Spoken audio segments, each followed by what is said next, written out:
Эрхэм сонсогчдоо Хятадын орчин үеийн нэртэй зохиолч Лю Зянчаогийн генерал өгүүлгээр хийсэн жүжигчилсэн зохиомж хүлэавч сонсноо.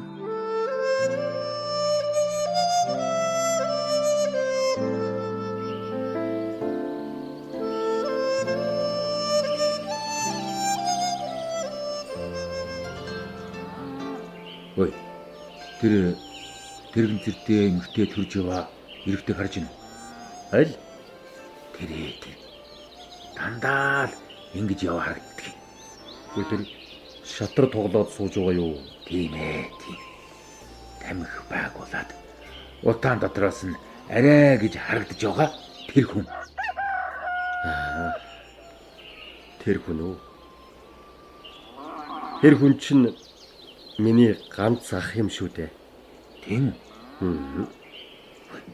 Надад нэг л ер улсын хүчтэй сэтгэл төөлөд байдаг юм да. Ах минь генерал хүн юм да. Тийм үү?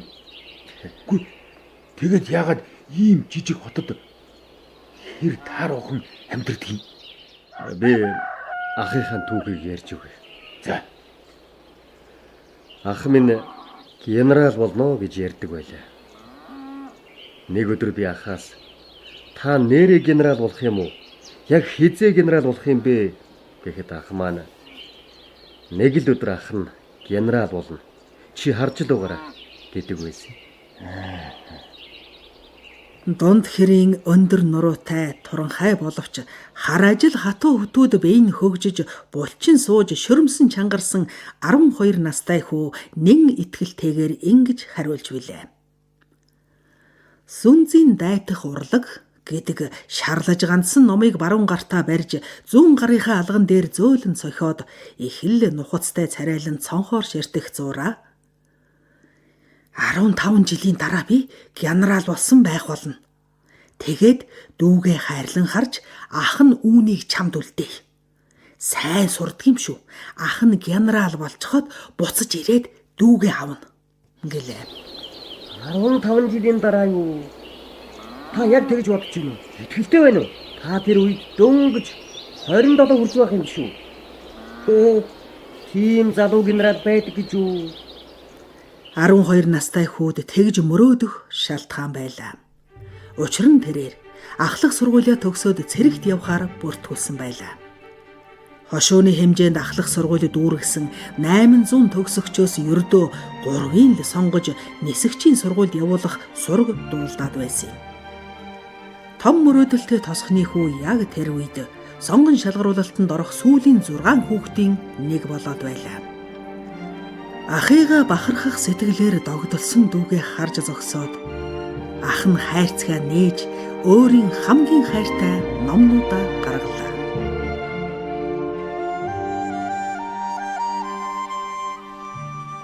Гэтэл харамсалтай юм боллоо.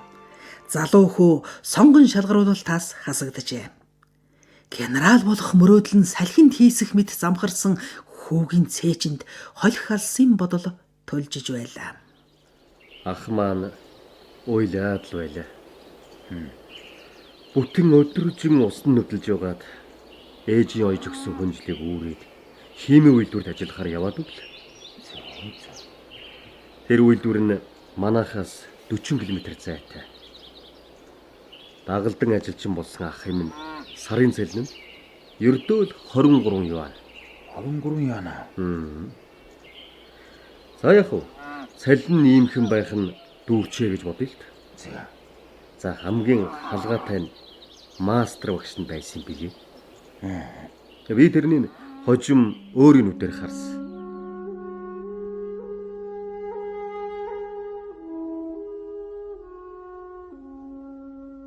Эдэрхэн хөвөн химийн үйлдвэрт ажиллаад удаагүй байлаа.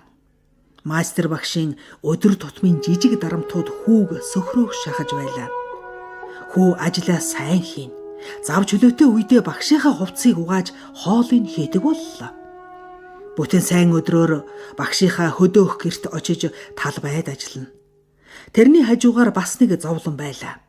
Багш нь тамхи шатар хоёрт дэндүү их дуртай. Хүүг байнгал Хой, хоёулаа шатарнуй. Хожигдсон нь алтан навч тамхи авч өгнө шүү гэдэг байж.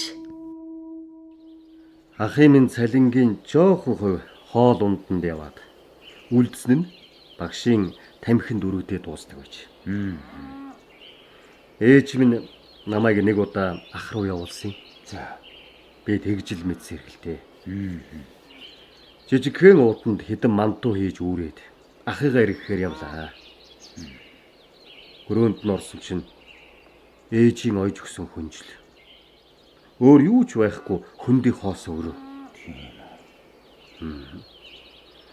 Шалан дээр хайсан сүрлэн дэвсгэр дээр шатрын холбогдолтой ном сурах хүчиг өрөө тавьчихсан. Ах өөрөө сүрлэн дэвсгэр дээрээ цээж нүцгэн суугаад шатрын хөлөг дэлгэжсэн шүнжин тоглосон ч бэлхэн харагдаж байсан.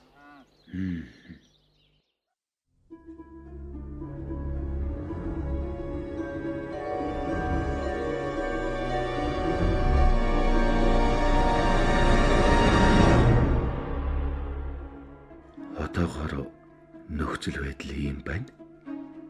Би багшийг хож харгаа олчихсон. Өө, ийм хөнгөн бардамж болохгүй. Хамаг мөнгө алдаа дуусан штий. Би заавал хожноо. Алдсан бүх мөнгөө эргүүлж авна та. Чи харж л угаарай за.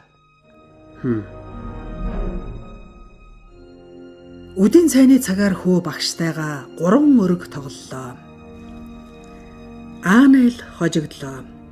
Мастер багш халтайсан харгараа уут руу шургуулж ээжийнх нь явуулсан 3 мантууг авч халаасандаа чихэж аваад яваад өглөө. Дүүн тэсгэлгүй уйлжээ.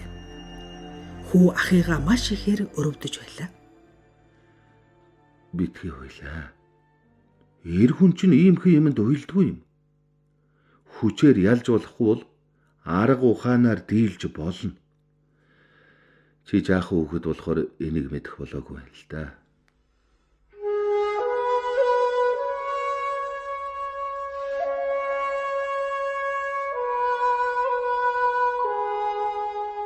Ийм нэгэн амьдралд автагдсаар хүүгийн дагалдан ажиллах хугацаа дуусжээ. Яг энэ өдөр хүү ажилчдын ганцанд мастер багшаа тулаанд дууджээ. Багшаа. Одоо хоёулаа том бооцоотой боллоо. Би ч гэртээ буцах боллоо. Хэн хожигдсон нь нэг боодол алтан навч тамхи авч өг. Болох уу? Өө, ингэж хэлээд 3 боодол тамхи ширээн дээр гаргаж тавилаа. Тэднийг тойрон харж суусан ажилчид уухайлан дэмжлээ. Мастер багш нь давхарлаж багцалсан хоолны талуун гаргаж ирээд тэгээд хоёулаа шанаагаа тулан тухалж нүүж эхэллээ. Хаалз тулаанд ялагдах нь гарцаагүй болсон мастер багшийн туханд нь хөлс бур зайж байлаа. Олон хүн багшид зөвлөсөн боловч тус болсонгүй. Хүү дараалан 3 өрөг хожоод хоолны талууныг шүүрэн авч тамхиа бас өртлөөд амандаа дуу аялсаар гуанзнаас гарлаа. Бүтэн сарын хоолны талуунаа алдсан мастер багшийн аман хангайж нүдэн бүлтийсээр хоцорчээ.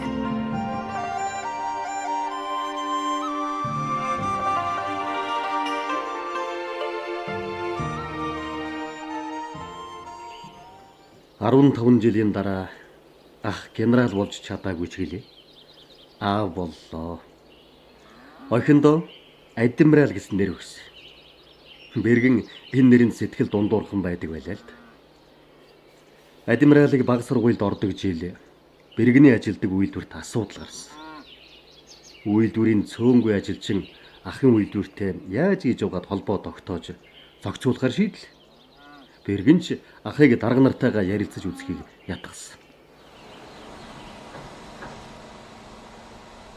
Одоогийн нөхцөл байдлыг аживал манай үйлдвэрийн үр ашиг тун сайн байгаа ч гэсэн бохирдол ноцтой төвшөнд хүрсэн. Засаг төрөөс татан буулгах нь цаг хугацааны асуудал. Харин танай үйлдвэрийн бараа материал бол улсын бүтээн байгуулалтын их ундраг болсон чухал бүтээгдэхүүн. Тиймээс гарцаагүй дэмжих ёстой. Үнэхээр ч ахын хэлснээр болсон юм. Жилч болоогүй байхад ахын ажилдаг үйлдвэр татан буугдлаа. Бэргэний үйлдвэр харин өргөж нь тэллээ. Хөдөлгөй адмиралыг дунд сургуульд ордог жил хотод орон сууц хаа сайгүй баригдаж игэллээ. Олон ч ажилчин зээл авч шинэ байранд орцгоол. Харин ах л ганцаараа яарсангүй. Хөршүүд нь шинэ байрны найр хийж ахыг өрсөн. Сайхан байр байна өө. Гүй тэгтээ бас ийм байр авдах нь харамсалтай л юм. Гэ чи ямар муу амтай хог вэ? Хүний шинэ гэр оронд ирчгээд ивэр хошуулж байдаг. Юномон бол хуу айгуулын хамгийн том цутгалан. Мужийн талыг дамнан урсахдаа дөрвөн хотоор дайрч өнгөрдөг. Хавар зуны үлрэлд их үерэлдэг. Юномон голын ус тунгалаг боловч үерийн аюулын эх хүндэс яах аргагүй мөн. Харж л хараа та нар. Голын голдрлыг мөдгөн өөрчилж засна. Газар зүйн тогтцоос нь үзвэл Юномон голыг засахад хулуугийн амыг ашиглахаас өөр сонголт байхгүй. Хулуугийн аманд усны далан байгуулвал хамгийн түрүүнд ажилчдын шин дүүрэг усанд автна. Хайрын хүч, хайрын хөрөнгө. Удалгүй нүүлгэн шилжүүлэх үз. Энэ харамсалтай биш гэж юу? Залуугийн яриаг сонсхийг хэн ч хүссэнгүй. Шинэ байрны эзэн дургуйцэж найр дуусахаас өмнө түүнийг үдэж явуулжээ. 3 жилийн дараа ажилчдын шинэ дүүргийг нүүлгэн шилжүүлсэн юм да. Тэр цагаас мань нэрийг мэдэхгүй хүн үгүй болж билээ. Тэр жил ахыг маань хагцал нөрлөө. Адмирал минь автомашины усалд орж өөдсөн. Бэргэн маань үлэг өвчтэй болж ухаан санаа нь орж гарах болж угаасан хувцас дэлгэж байгаа 2 тухраас унчихсан. 3 сар хэвтэж эмчлүүлээд нэмэр болоогүй. Тэргэнцэрт хатагдсан суумгай хүн боллоо. Бэргэнийг эмчлүүлэхээр мөнгө эд хөрөнгөө үрж дуусгаад ах минь 20,000 юаны өртөө үлдлээ. Ямар хүнд зовлон бэ? Хөрхий. Тийм хүнд хагцал зовлон туулаад ийм эрт үрчиж хөгж ирсэн байх таа зайлвал. Тийм ч байж магадгүй. Гэхдээ чи хардаа. За. Миний ах хэсэг газар нугарсан ч ноён нуруу хугараагүй эр хүн шүү. Гаднаас нь харахад ердийн харагддагч. Ах минь цагаасаа эрт бууралцсан та. Тийм байна. Их өтөлж зайлвал. Эрт хөгж ирчтэй. Одоо ах минь завж хөлөө гарвал бэргэнийг тэргэн зэрэг суулгаад гадуур алхдаг. Чи мэдэнд бэргэний өвөр дээр эвхэгддэг жижиг сандал шатрын хөлөг байгаа биз? Тийм байна лээ. Ах тэргэнцрийн хөдөлгөөнгөө газар зогсоогоод сандлаа дэлгээд шатраа өрөөд хөгшин хөвөө хүүхэд залуус гэж ялгалгүй урьж тоглодог юм. Шатар нүүх хүмүүс шатар хэр сайн мэддэг, хэр сайн тоглодог байх нь ахад юур хамаагүй. Тийм үү? Хинтээж тоглосон ах их нухацтай нүүн.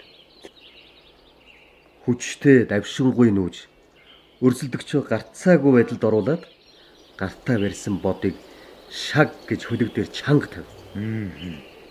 Тэгээд халаасаа хуж тамхи гаргаад амандаа зооход бэргэн шүдэнц зурж асааж өгдөг. Хөөе. Тэр үедээ генерал шиг харагддаг гэж юу? Чи тэгж хэлэх гэсэн үү? Тийм ээ. Эдийгээр хүнд бэрхийг туулж хагцал зовлон их үтсэн ч ах минь амьдралаа удирдсан генерал гэж боддөг юм. Чи одоо харалт. За. Ах тамхиа гүнзгий сороод утааг нь хамраараа удаан гихч савсуулган гаргаж өгөөз. Тийм ээ. өөртөө итгэлтэй, сэтгэл хангалуун. Энэ төрхийг хараад би нэрэл генерал хүн ингэж харагддаг болов уу гэж бодогддөг юм да. Хатаагдсан болд шиг хүн юм а. Чиний ах.